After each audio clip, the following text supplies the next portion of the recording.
In the name of Allah, the most compassionate, the most merciful, and may the peace and blessings of Allah be upon His last and beloved Messenger Muhammad, and may the peace and blessings of Allah be upon you all. The title of this episode is Pondering upon what happened to Prophet Muhammad in the cave of Hira. Now, as an introduction to this episode, Prophet Muhammad, peace upon him, before Allah the Almighty sent down the last revelation unto him, the Quran, he used to go to a cave outside of Mecca, the city that he was born in, and he used to think about Allah the Almighty, the creation of Allah God, His revelation to people, Allah God revelation to people. And there is a story that happened that one day the angel of Allah God Almighty, Gabriel, the angel Gabriel, came to Prophet Muhammad and told him, read, said to him, read. The reply of Muhammad, peace upon him, was, I'm not learned, I cannot read. So what the reaction of Gabriel, the angel, was that he took hold of Prophet Muhammad, peace upon him, until Prophet Muhammad felt fatigue, was in a state of fatigue. And the angel repeated this 2 times, so the total of 3 times this happened, that the angel told Muhammad that read, and Muhammad told him, I'm not learned, I cannot read. Now, after the 3 times, the angel Gabriel said, read, in the name of your Lord who created humans from object that clings. Read, and your Lord is most gracious, who taught by the use of the pen, taught man that he knew not. So this is the first 5 verses. These are the first 5 verses that were revealed from the Quran, the last revelation to people. Now, brothers and sisters, we as Muslims, we learned this story since we were young, very young. But this question now, who understood this? Who understood this story? In this video, I will show, Allah God willing, what benefit that we can learn from this, what happened between the angel Gabriel and Prophet Muhammad, peace upon him. Now, if we think about what happened, the angel said to Prophet Muhammad, read. Now, if you think about the response of Prophet Muhammad, he told him, I'm not learned, I cannot read. Which means that Prophet Muhammad understood that what was required of him to have knowledge, previous knowledge, background knowledge, he thought that he should say what he learned in school or university. But we see the response of the angel that he took hold of him, and Prophet Muhammad was state under fatigue, that this is not the answer Allah God was looking for, because the guidance of the angels from Allah God Almighty. So we learn from this that the answer of Prophet Muhammad, that I'm not learned, wasn't the answer that Allah God Almighty wanted. So, and the angel Gabriel, he repeated this 3 times.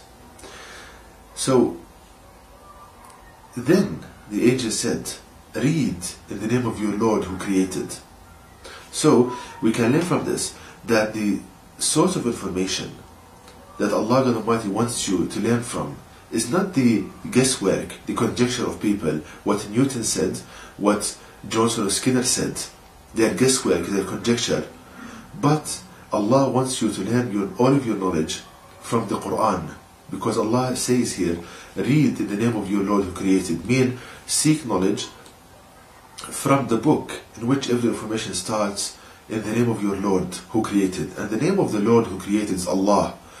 So it becomes read, seek knowledge in the name of Allah. And the only book on the face of the earth in which every information starts in the name of Allah, the most compassionate, the most merciful, is the Quran.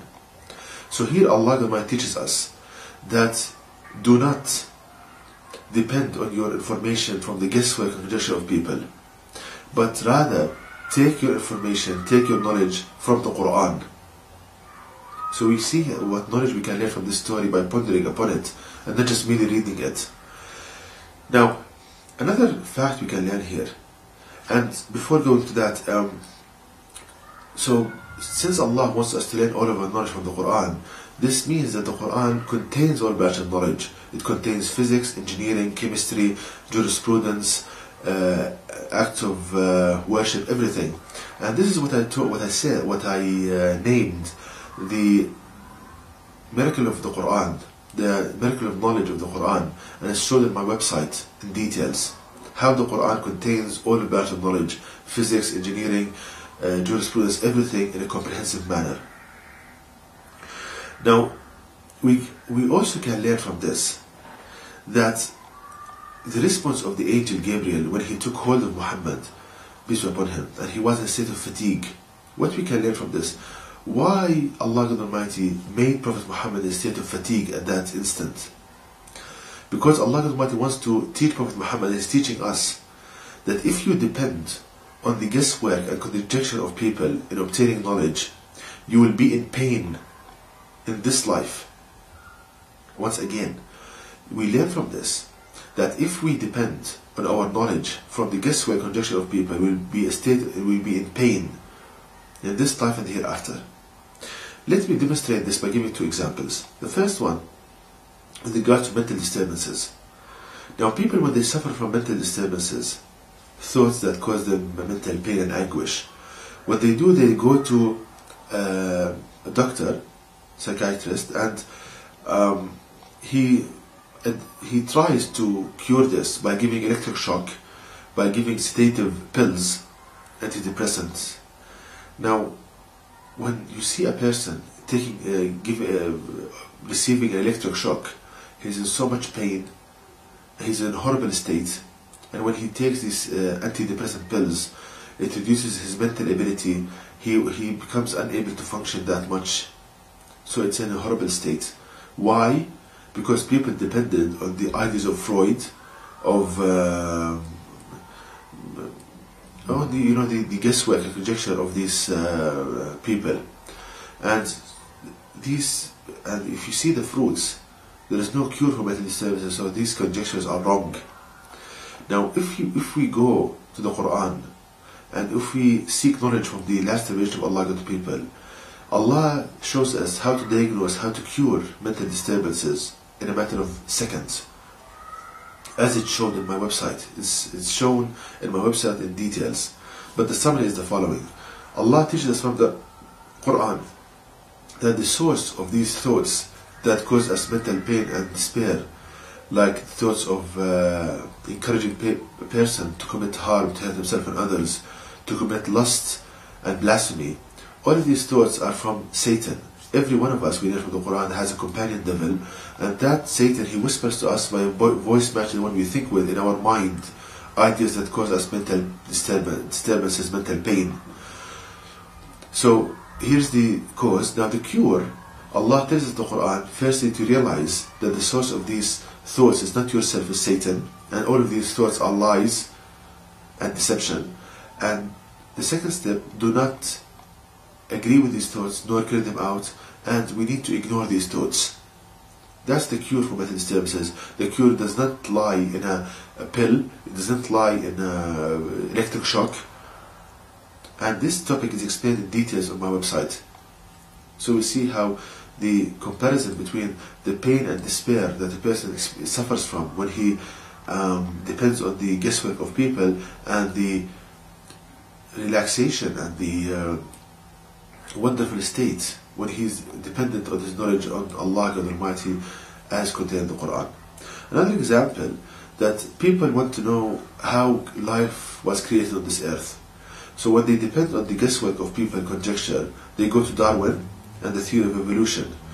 So when they believe in this theory, they come to the conclusion that since the creatures, they can evolve and change their design as they desire, so what's the need for a creator? So as a result, we see that most of the people who believe in evolution, they are atheists. They deny the existence of God, and this, of course, is a horrible sin that will get them in so much pain in this life and the hereafter. But if we go to the Quran and we want to know how life was created, Allah teaches us in the Quran, chapter 21, verse 30, the following: have not those who disbelieve known that the heavens and the earth were joined together as one united piece, one weave tapestry, and then Allah tore them apart? and Allah God has made from water every living thing, will they not then believe?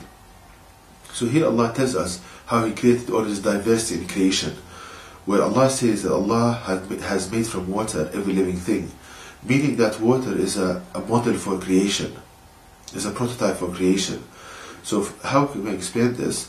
Again, this topic is explained fully on my website, but the summary is the following. If we look, for example, at the design of water, we see it's arranged in a hexagonal pattern, and we see all creatures, everything around us has this hexagonal design. For example, we see the muscles in humans at the nanoscale, it has a hexagonal structure.